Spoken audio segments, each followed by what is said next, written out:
嗨，大家好，我是躺平叔，今天是2026年4月30号，这一期咱們繼續聊聊恒大清盤，聊聊中國的房地產。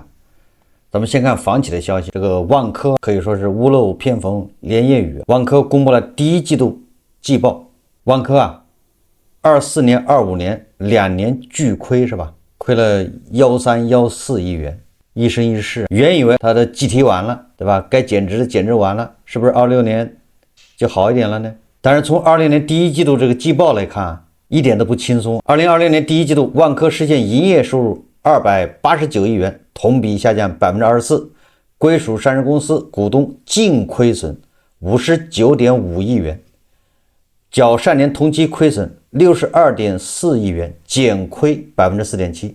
什麼意思呢？就是去年一季度虧了62個億，今年一季度虧了將近60個億，反正差不多。合同銷售金額167.7亿元，同比下降54%。合同銷售面積140万平方米，同比下降42%。結算面積135萬平方米，同比下降33%。結算金額146億，同比下降36%。這基本上給人感覺是沒救了。房地產開發業務貢獻營業收入146億元，同比下降36%，是導致整體營收下滑的主要原因。該業務受行業調整影響最為顯著，銷售端承壓明顯。什麼意思呢？我給翻譯一下，房子賣不掉，韭菜不買房，神仙也救不了。大家知道，這個萬科2025年巨虧，出現了上市以來最嚴重的年度虧損，直接導致其第一大股東深圳地鐵集團有限公司巨額虧損。深鐵集團營業收入221億元，其中地鐵、鐵路運營及管理設計收入佔比64%，淨虧損372億元，佔上年末淨資產比例的12%，也就是2025年深鐵集團淨虧損372億。虧損直接原因呢？深鐵集團在公告中明確解釋，2025年產生的虧損主要係其聯營企業萬科2025年度業績虧損。公司對萬科的長期股權投資確認投資虧損，並計提了投資減值損失所致。作為萬科第一大股東，深圳地鐵集團持有萬科27.18%股份，受萬科業績拖累。深鐵集團對這項長期股權投資確認了巨額虧損和減值。這個是股權投資這一塊。那麼深圳地鐵還借給了萬科錢呢。股東借款是2025年3季度末已累計向萬科提供股東借款超過300億元。2025年11月，深鐵集團還設立了不超過220億元的新借款額度。怎麼看都像是小馬拉大車是吧？深鐵集團救萬科，就救着把自己救進去了。新華網財經報道，萬科擬32億掛牌轉讓旗下養豬公司。你說是吧？當年房地產火的時候，這些企業都在幹什麼？對吧？都在跨行業經營呢，橫向擴張，無所不為。恆大還有什麼寶能造汽車，萬科養豬。我記得那個碧桂園是搞機器人，對不對？人工智能。原來萬科是養豬啊。4月29日晚間，萬科發布2026年一季度公告，披露了當期經營業績等情況。就在一季度季報披露當晚，萬科同步發布公告稱，為優化現金流，進一步推動非主業退出，擬於近期公開掛牌轉讓公司持有的環山集團約99%的股權，對應掛牌底價為32.7億元。根據公告，環山集團主營生豬養殖等業務。你今年那個豬肉好像最低到了3.6塊，我也不知道萬科的怎麼賺錢，這不是雪上加霜嗎？房地產低迷，豬肉價格創10年新低。2025年實現營業收入57.6億元，淨利潤4.5億元。若按底價成交，本次交易預計將減少萬科淨利潤約9.48億元。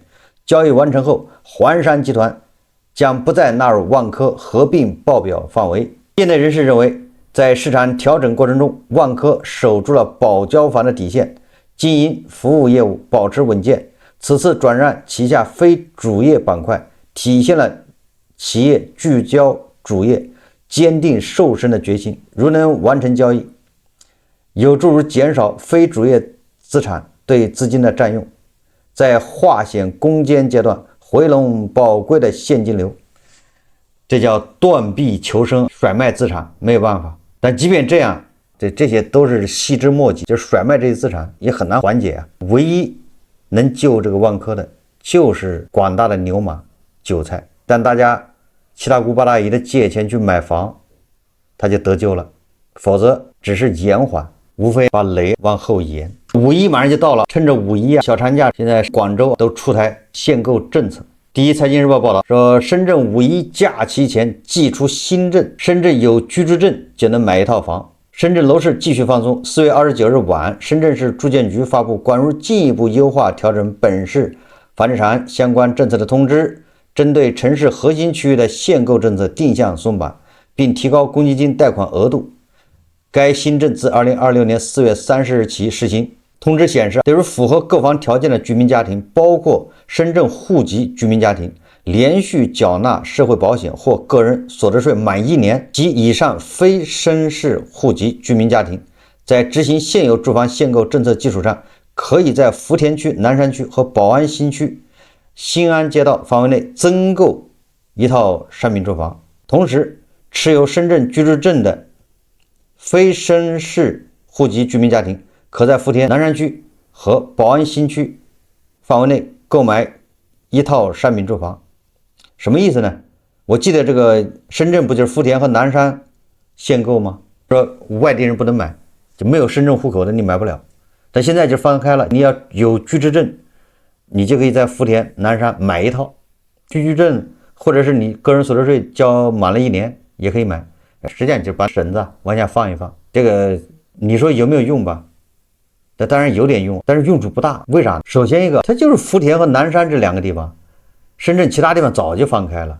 如果你真的是沒有深圳戶口，你也想在深圳買房，那恐怕已經買過了。什麼羅湖的，你是早就可以買了，買一套。所以說，我覺得這個意義到底有多大？當然了，你可以節後再驗證，這1個月之內看看你是深圳戶口。那你在這個核心區，就是南山或者福田，這算是核心區，你還可以多買一套，就是不能以前是能買2套，現在就可以買3套。怎麼說？多多少少那就是炒房了。買2套還可以理解，為什麼？你看1套是剛需，小孩上學或者結婚要買的，沒辦法，剛需買了一套小的。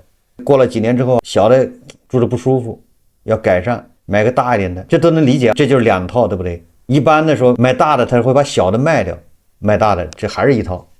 但是有的人吧，條件好一點，好，他小的不賣，他買了一套大的，叫改善，那不就2套嗎？你讓人買第3套，那是什麼意思啊？第3套是幹啥的？那不就炒了嗎？炒，那就是你這個政策，那還得看預期，對不對？炒房的人認為要漲，他才敢買。如果是他覺得不漲，他買幹啥？所以說，深圳戶口在核心區買3套。所以說，你說這個誰還會再去已經有了2套了，還可以再買一套？你說有這樣的人嗎？這不會太多。還有一個就是公積金，個人最高貸189萬，家庭最高351萬，也就是槓桿可以加得更大，就這意思唄。你這個時候是在降槓桿，縮表，你這加槓桿，怎麼說？上海這個小陽春跟北京小陽春都不符合，是吧？因為北京和上海的小陽春都是300萬以下的房子賣的最多，而且大部分都是全款或者貸的很少，因為央行數據就已經給出來了。上海的这个央行數據給出來，整個的一季度按揭貸款增加只有 4%， 但是上海也是小陽春，是吧？創什麼5年新高一大堆的，那就只能說明很多人買了房他是全款，或者是300萬的房子他付了200多萬，還剩下100萬是貸款，或者幾十萬是貸款。所以說這些政策，你說能起多大作用？肯定起點作用，但是有限。總體上還是穩，還是想讓樓市下落速度慢一點，這叫良苦用心。這廣州好像也出台政策，廣州公積金最高可貸100萬，廣州支持港澳居民置業。這個邏輯道理都是一樣，就是你公積金可以多貸，那就是說白了就是讓你多加槓桿。這你說來說去都是在給銀行打工。你貸的越多，你給銀行做貢獻越多，你貸的越多，你脖子上勒的繩子就越重，這沒毛病。本來你現在1個月還4000，現在我換個說法，你現在1個月你的最大能力就是從銀行貸款，你最多能貸到每個月還4000，30年，政府說那現在給你往上提一提吧，你每个月还5000，30年，就这意思。那你说这是好事还是壞事？在當前這個背景下是吧？你工作不穩定，現在你哪能找個30年的工作啊？10年的工作都夠嗆，什麼地方能保你幹10年都已經很夠嗆了，別說30年，那你10年之後你幹啥呢？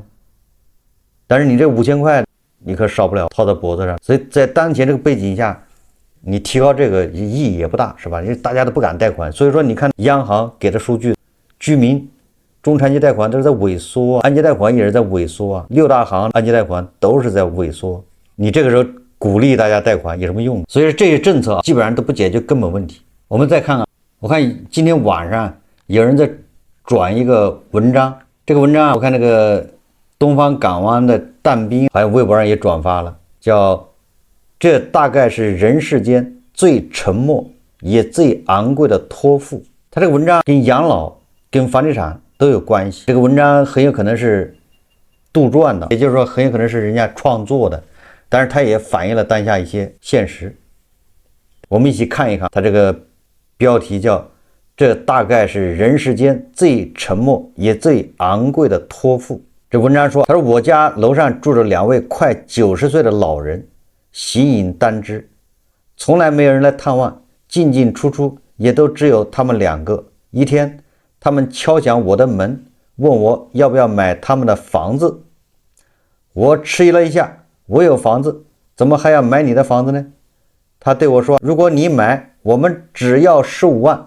這是個老房子，65平，市價至少40萬。我第一反應，這是陷阱。老人顫巍巍遞過來一張紙，是他手寫的協議，字跡工整的不像是這個年紀。條款只有3條：一次性付清15萬；2允許他們住到離世；3他們離世後屋內一切歸我。作者說，我請他們進屋坐下，老太太從懷裡掏出個小鐵盒，裡面是房產證、他們的身份證，還有3張死亡證明。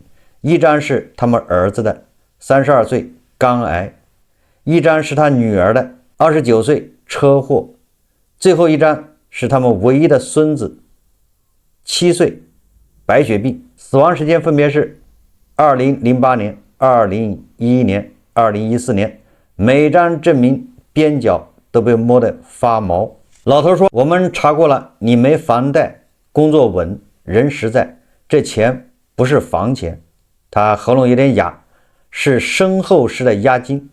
我們倆的退休金加起來一個月6280塊，夠生活，但我們怕哪天2個一起走了，爛在家裡發臭了，才被人發現。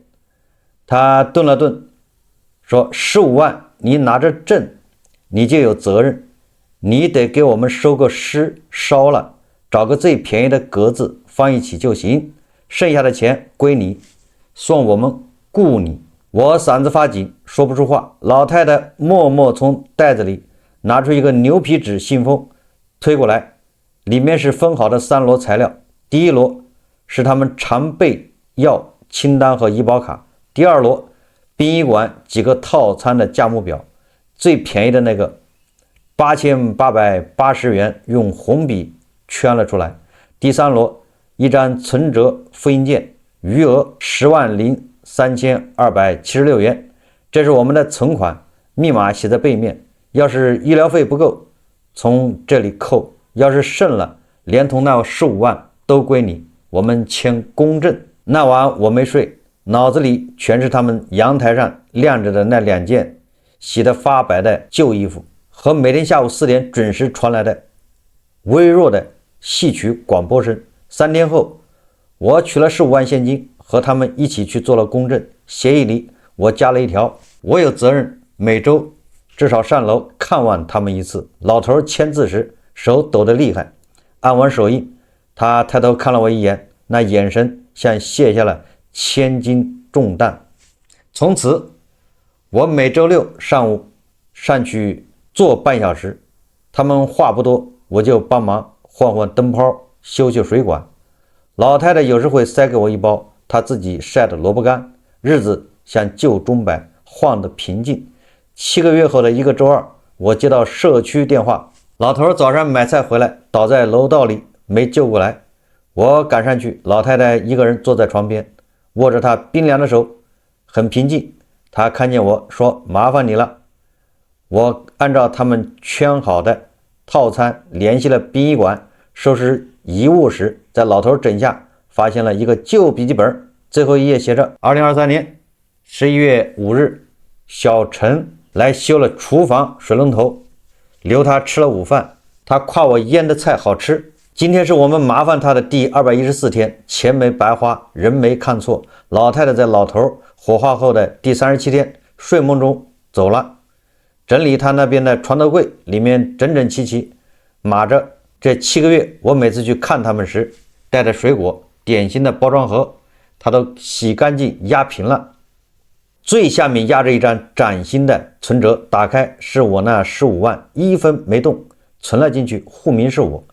我把它們合葬在一個双人墓位裡，沒選最便宜的格子，墓碑上只刻了名字和生卒年月。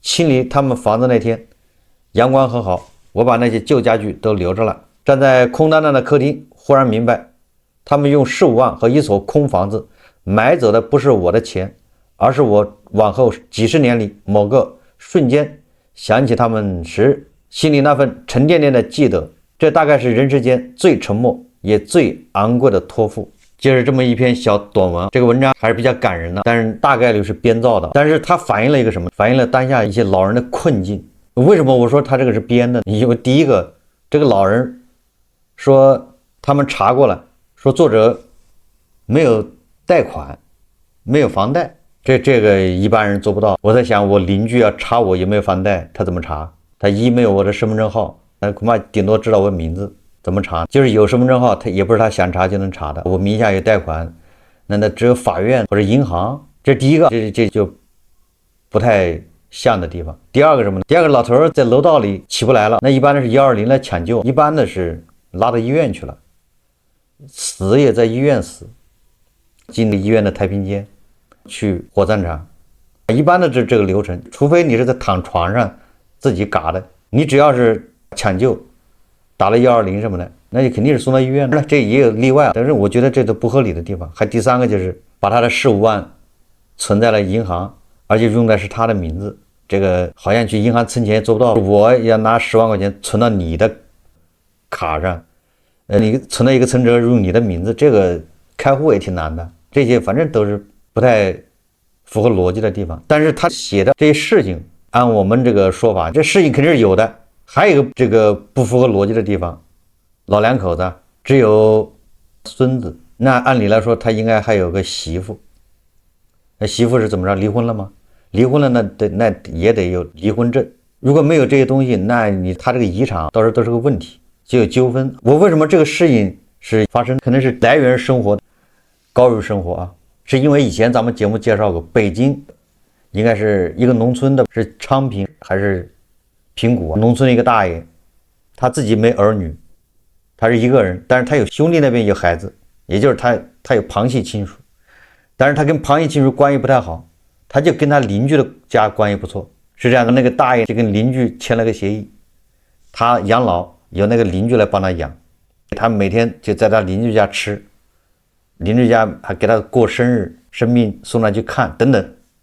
他們達成協議，他去世了，他住的那個宅基地就給鄰居了，用宅基地來養老。結果這個老人好像就養了8年，就去世了。去世以後，他那個地不就歸鄰居了嗎？那個鄰居跟着寫遺囑，結果他那個地方被拆遷，那個地好像就值1000萬，還是700-800萬，還是1000萬，反正一筆不小的數。結果這個去世的老人，他那些旁系的，也就是他的侄子或侄女兒，就那些親屬回來打官司，要是分這個錢。我記得咱們節目還介紹過，還真實發生的。這反映什麼事情呢？也就是社會上最後一環還是缺失。你像這個老太太，她也有財產，但是沒有後代，那怎麼辦？你這老頭老太太兩個人也揮霍不掉。如果他不做這種托付，那麼他們要一去世，這最後財產錢存折裡的錢，他的這個房子最後都變成街道，是吧？變成民政部門的。有很多這樣的案例。我記得去年上海不一個女的40多歲，也是單身貴族，是吧？卡里有幾百萬，有房子，但是也是單身一個人，父母也去世了，下面他也沒有什麼男朋友，也沒有什麼孩子，就一個人。結果他是心梗還是什麼原因，就是昏迷的腦梗，送到醫院搶救，沒錢。他卡上有幾百萬，但是沒人能用得了。他自己昏迷，他的遠房親屬就非常遠的遠房親屬來得知消息來幫他，去怎麼樣去銀行申請這個錢，他根本動不了。也就是你看，一邊卡上有錢幾百萬，一邊在手術室等錢，這就尷尬了。最後那個女的死了之後，要拿錢給他火化辦後事，那銀行的錢還是動不了。這最後他的錢，他遠房親屬也繼承不了，那個錢只能給民政部門。你說就这是活人给尿憋死的，对吧？這種情況也確實就感覺是一種悲哀。他不是沒有錢，最後他的房子也是由上海這個市那個街道什麼哪個區的民政部門收了，存款也是自己最後病危，搶救的錢都沒有。那這就是文中這個老太太托付的恐怕一個原因之一，沒有下一代，沒有人有簽字權，所以趕緊授權給他。最後我們再看一個北京的買房故事。這個買房故事我還知道一些，真實程度更高。這是網上的一篇文章，他說2023年我朋友在東壩看房，因為東壩那地方我還挺熟的。東壩那地方繞去繞出來，他那地方開發的比較晚，從姚家園那兒過去，繞來繞去繞到機場第2高速，再繞一下就繞到管莊長營，再往東繞就到了通州。東壩就屬於那種叫城鄉結合部，應該這麼理解，五環邊上，應該是在五環外，嚴格意義五環邊上，東五環挨着機場第2高速。當年說這兒是第4使館區，未來北京的國貿旁邊還有自貿區、國際化社區，房價至少翻倍。說這個朋友咬咬牙，8萬元每平米上了車，確實挺貴的。前幾天他發消息說樓下同戶型4萬加成交了，我倒是覺得4萬那地方還算可以，對吧？不是個例。北京2021年到2023年上半年入市的這批新盤，最近在集體砸盤。你想23年是8萬，或者26年就變成了4萬，這3年就腰斬了，這誰能受得了啊？這是北京。說中至德賢御府開盤8萬，現在網簽5.2萬。朝陽1號東四環地鐵口指導價7.1萬，清盤5.1萬。崔各莊龍悅和喜最高賣過9.2萬，還得搭精品精包裝，現在6萬出頭沒人要。石景山長安悅喜指導價8萬，尾盤只減50萬，成交價5.3萬。有個做房產數據的朋友說，北京這批盤跌得最慘的不是郊區老破小，是2021年那波高位入市的新房。當年土拍火得一房難求，誰都覺得不上車就永遠上不了了。結果3年過去，3件事把市場徹底打翻。不是21年那不正好是恆大暴雷的時候嗎？那不是正好站在那個小山尖尖上。一是產品迭代太快，2021年的盤得房率普遍72%到82%，也就是那個時候還有公攤。現在的新房得房率做到了95%以上，同樣1000萬，你的實際居住面積比別人少20-30平米。二是規劃落不了地，崔各莊號稱望京後花園，但路不通，配套沒有，去望京得繞行5-6公里，早晚高峰堵得像賣房。分钟寺的豪宅2021年賣11到13萬，現在二手房成交8萬，學校至今沒建。三是地價成本太高，這些老盤拿地都在2021年最高點，樓面價本身就貴，現在已經沒有降價空間，新盤地價更低，還能再降，捲死老盤。2020年開發商終於不裝了，新盤開盤8幾折，各種優惠疊起來，實際成交價比備案價低一截。老房現房實景反而比去年又降了幾千一平，新房可以當面砍價，這在北京你敢信？這位買房的朋友最後說了一句，說當年以為買到的是未來，現在才知道買到的是教訓。他不是買不起房，是買房的時候市場太熱，腦子太燙。現在跌得最狠的往往是當年講的故事最動人的盤，規劃最美好，藍圖最宏大，口號最響亮。而那些老老實實守着地鐵口、學區、成熟地段的盤，雖然漲得慢，跌起來也扛得住。現在不是抄底的時候，是回看的时候。一个盘跌了多少不重要，最重要的是为什麼跌。這個東壩我剛才說了，我以前去過好幾次，我每次去的時候給我感覺那地方就是一個大工地啊，到處都在蓋樓，而且每個路規劃的特別亂，繞來繞去的。第四使館區不知道現在有沒有啟用，誰能想象在北京買的新房，五環邊上3年跌一半，對吧？你100平的房子800萬，你現在就值400萬，你說這誰能受得了？如果一旦失業，那就完蛋。北京慘，那燕郊是更慘。網上有人說，有個哥們在房價最高點的時候，在北京燕郊買了一套總價1000萬的房子，單價每平米4.2萬，貸款670萬。現在這套房子只能賣120萬，還不一定能賣得掉。這房子幾年功夫跌了90%，算上利息虧損的話，相當於1000萬扔水裡，啥也沒有了。這不是假新聞，這個是真實發生的。燕郊我也很熟，我去燕郊看房看過至少2次，但是我看到房的時候很便宜，但是我沒買。我應該是2004年、05年，那時候燕郊也是大工地，好像房子是4000一平米。我的印象中啊，好的5000，但是我覺得貴，後來漲到4萬。你看這個1000萬買房的哥們兒買的就是4.2萬的一平。東壩的房子跌一半，那燕郊的房子腳踝斬沒毛病。